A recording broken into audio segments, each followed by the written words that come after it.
दर्शकबिन पहिला चाहिँ यो भिडियोलाई हेरौँ अनि त्यसपछि कुरा गरौँला है त। घन्टेका छाउराहरू उग्र भए।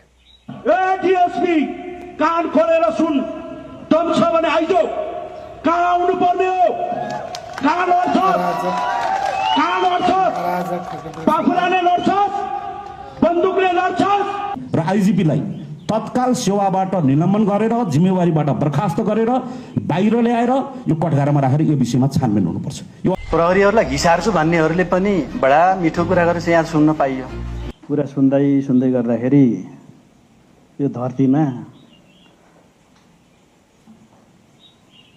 सबभन्दा काम नलाग्ने मान्छे हामी नै रहेछौँ जस्तो लाग्यो।